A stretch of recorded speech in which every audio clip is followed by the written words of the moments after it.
우리 어제 보면 이제 11월 11일자 그 빼빼로 데이에 인사형 신청해서 우리 선물을 던져준 선생님이죠. 그죠? 빼빼로가 아니라 우리 어떤 선물이요? 그죠? 예, 10분이라는 추가의 시간 해서 총 토탈 시간이 그래서 몇 분이 됐어요? 110분. 빼빼로 데이 맞죠? 그죠? 여기에 잘 11이 들어갔는데 이제 뭐 맞춰서 한 건 아닐 거고 요 의미를 한번 보자고요. 여러분들이 지금 가장 걱정되는 게 뭐예요? 그죠? 내용은 이거거든요. 한번 읽어볼게요. 2025년도 국가공무원 9급공채 시험시간 변경 안내. 그러면 뭐 국가공무원 9급이 이렇게 됐으니까 지방직도, 지방공무원도 이렇게 가겠죠. 당연히. 근데 보세요. 25년 시행되는 9급 공채 시험부터 국어, 영어 과목의 출제 기조가 지식 암기 위주에서 현장 직무 중심으로 뭐 됨에 따라서 전환됨에 따라서 이미 예시 문제가 몇 차례나 나왔습니까? 2차례나 나온 거죠. 그러면 지금 얘는 선제적 조치예요? 후속 조치예요? 후속 조치죠. 내가 1, 2차 예시 문제를 보여줬는데 그 문제의 성격은 지식 암기가 아니라 뭐 중심이다? 현장 기무 중심이다. 그래서 1, 2차에서 보여줬듯이 출제 기조가 이런 식으로 바뀌었는데 근데 9급 공채 필기시험 시간이 아래와 같이 변경될 예정임을 알려드리니 필기시험 시간표를 반드시 참고하시기 바랍니다. 그래서 우리가 알다시피 기존의 100분에서 그냥 형식적으로는 국어 5분, 영어 5분 각 5분씩 해서 몇 분 늘어난 거예요? 플러스 10분에서 토탈 몇 분입니까? 110분이 된 거죠. 그러면 여러분들이 지금 엉뚱하게 걱정하는 포인트가 뭐냐면 얘는 분명히 1, 2차 예시 문제를 보여주고 나서 전환됨에 따라서 플러스 시간을 둔 거예요. 그래서 얘는 선제적인 조치가 아니라 기본적으로 어떤 조치라는 거? 후속 조치. 그죠?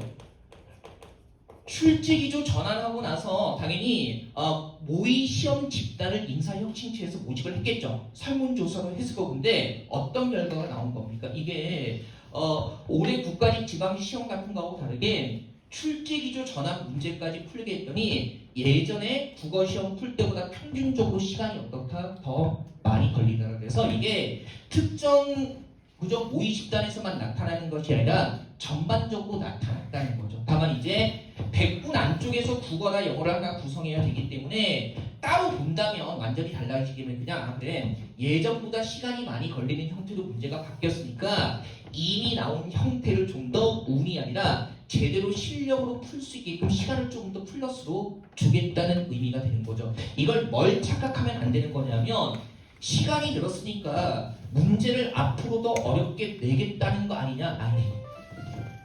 현장 직무 중심으로 전환될 것임으로 시간을 늘리겠다요. 전환됐으니까 시간을 늘리겠다는 거예요. 전환됐고 실제로 표본 집단에게 문제를 풀리게 했더니 평균 풀이 시간이 뭐 늘어났더라. 그래서 이렇게 하다가는 국어 때문에 전반적인 다섯 과목의 실력 측정이 제대로 안 되겠네. 그래서 조금 시간을 더 줘서 본인이 공부한 것들을 다섯 과목에 골고루 배분할 수 있도록 실력 발휘할 수 있도록 해주겠다는 의미가 되는 거지. 절대로 오해하시면 철저하게 후속 조치고 이미 출제 기조 전환 예상 문제로 일정한 표본 집단에게 문제를 풀게 한 이후의 결론이라는 거죠. 그래서 제대로 풀 수 있게 시간을 주겠다는 거지 적어도 앞으로 더 어렵게 내겠다는 선언이 아니라는 것 하셔야 돼요. 왜 문맥적으로 의미가 정확히 파악이 되는데 왜 이걸 앞으로 더 어렵게 내겠다는 예고라고 생각을 해요? 그죠? 다시 출제 기조가 현장 기무 중심으로 뭐 함에 따라서 전환됨에 따라서 내가 보여줬잖아. 1, 2차 예시 문제로. 근데 풀려보니까 시간이 많이 걸리네. 이래서는 제대로 풀 수가 없겠다. 과도하게 줄 수는 없고 그래. 바뀌고 다 일과에 드는 만큼 국어에 5분 더, 영어에 5분 더 해서 전체 10분 늘려주겠다. 그러니까 두려워하지 말고 빨리 풀다가 실수하지 말고 현재 나와 있는 1, 2차 예시 문제 정도를 풀 수 있게끔 시간을 좀 더 할애하라. 이런 얘기를 해주고 있는 거죠. 그러면 우리가 가장 일반적인 기준에서 조금만 더 얘기하고 여러분 쉽게 해드릴게요. 가장 일반적인 기준에서 보통 최근 2022, 2023, 2024의 국가직 지방시 9급 국어 보면 지문이 확실히 그 이전, 2021년 이전보다는 확실히 좀 길어요. 그러니까 거의 웬만한 몇 페이지를 꽉 채우니까 그래서 우리가 아주 독해 실력이 뛰어난 사람이 아니라면 보통은 25분 정도. 좀 빡빡하게 풉니다. 평균적인 실력이라면 공부를 좀 했다는 거에서 그러면 우리가 이 생각을 하는 거죠. 예전 시험에 25분 정도 드렸다면 시간 늘려줬으니까 이제는 1, 2차 예시 문제 정도의 분량을 몇 분 정도의 호흡으로 풀어도 괜찮다.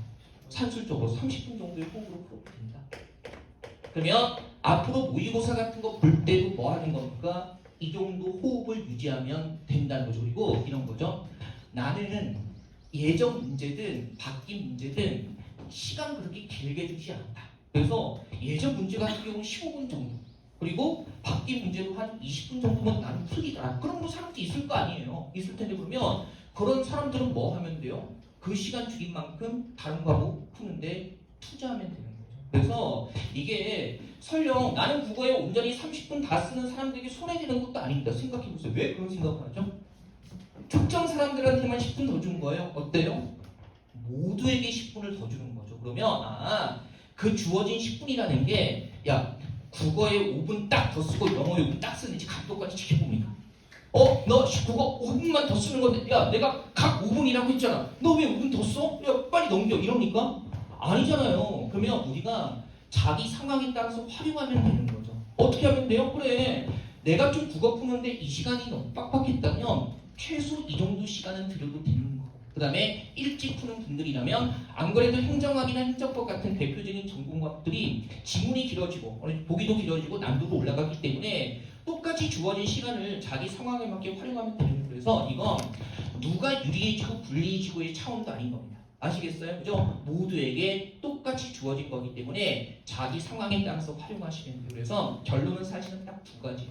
두려워하지 말고 이상한 생각하지 말고 기껏 각 5분 연장해서 난도를 높여봐야 얼마나 높이겠어요. 그래도 여전히 100문제 110분이어봤자 한 문항당 산술적으로 몇 초에 풀어야 되는 거예요?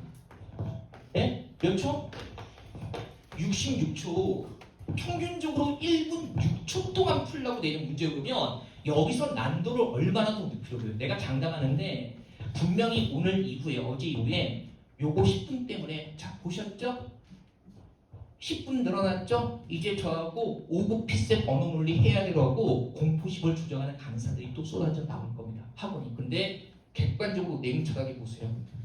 60초 줬던 문제를 한 문항당 몇 초 더 준 거예요?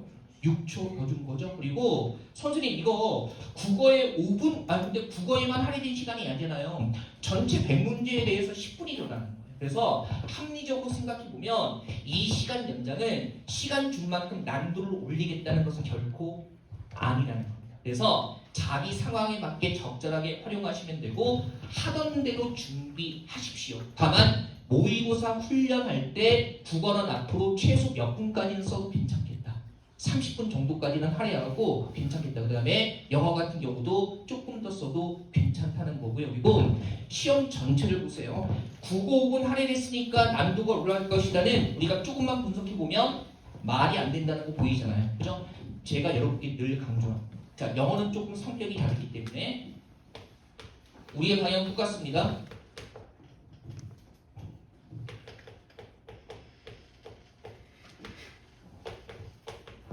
자, 전공 과목은 다르지만 대표적으로 행정법, 행정학이라고 할게요. 현재 11월이에요. 제가 12월까지 여러분에게 목표로 두라고 한 게 뭐예요? 5분 넣은 거 10분 가지고 경거망동 하시지 말라고요. 12월까지 뭐 해야 돼요? 전공 과목의 평균이 평균만큼 올라와야 된다. 국어, 한국사 평균만큼 올라와야 된다라는 거. 대다수가 현재 얘가 조금 높게 형성돼 있을 거고 얘가 조금 더 낮게 아니면 과도하게 낮게 형성돼 있을 거라고. 적어도요 이 생각하셔야 되죠. 알고 있잖아요.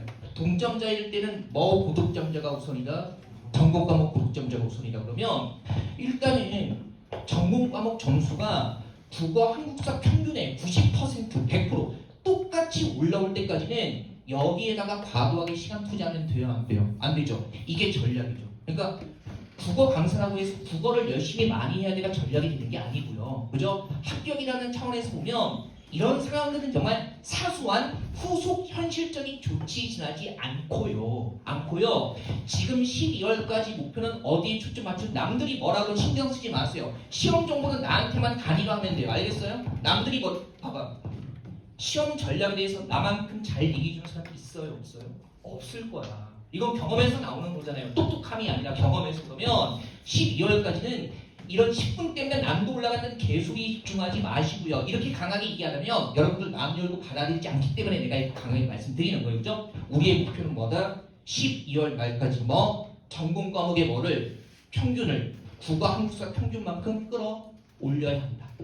국어 공부를 더하고 영어 공부를 더하고 더하고는 그 평균점이 맞춰졌을 때 그때 시작해야 되는 고민입니다. 개별적인 상황에 따라서.